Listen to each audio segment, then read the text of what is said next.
unbeaten. Ni mafanikio makubwa kwa timu yetu ya Simba Queens. Wamefanya kazi kubwa ya kuiheshimisha chapa ya Simba na wamefanikia kutuletea ubingwa huu.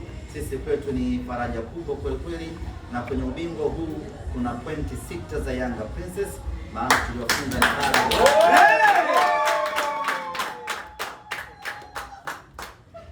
kombe hili jingine hapa ni kombe la Muungano. Baada ya Simba kufanikiwa kuchukua ubingwa kwenye mashindano ya Muungano ambayo huwa yanafanyika kila mwaka visiwani Zanzibar, na safari hii tukafanikiwa kutinga hatua ya fainali na tukawafunga Yanga fainali goli 1-0.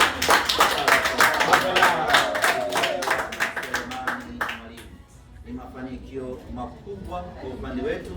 Kwanza tulifanikiwa kupitia kombe hili kuvunja uteja ambao mpinzani wetu alikuwa ameutawala kwa muda wa miaka mingi. Kwa hiyo kupitia kombe hili, kupitia mechi hii tukafanikiwa kumfunga goli 1-0, na kuanzia hapo utawala wa mtani wetu kwetu ukawa umeishia rasmi hapo, na mnyama akawa amerejea kwenye ufalme wake. Mechi iliyofuata tukamfunga tena goli 1-0, mfungaji akiwa na yule Selemani Mwalimu, lakini bwana mmoja mzurumati akakataa bao letu na mechi ikaisha 0-0, lakini sisi tunaamini kwamba tulishinda mchezo huu. Baada hapo tukaja kwenye mechi ya Meja Jenerali Samuyo. Kipindi cha kwanza tukamtandika goli 2, ikiwemo goli bora la mwaka la dunia. Bahati mbaya tu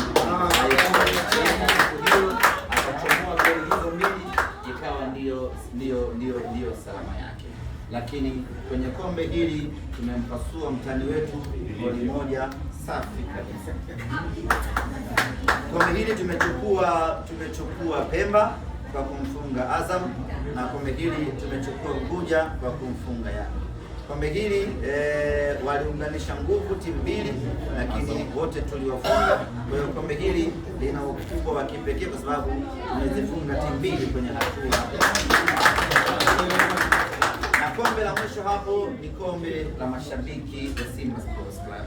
Kama tunakumbuka vyema, mwezi wa 11 ama wa 12 mwaka jana tulicheza mechi ya mashabiki wa Simba na Yanga ambao tulichezea katika uwanja wa KMC, na tukafanikiwa kuwafunga goli 2-0 katika mchezo ule.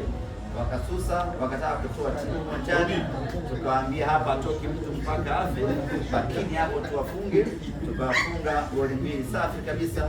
Goli la kwanza lilifungwa na mfanyakazi wa Simba, Bwana Tobias Sebastian, simama apone.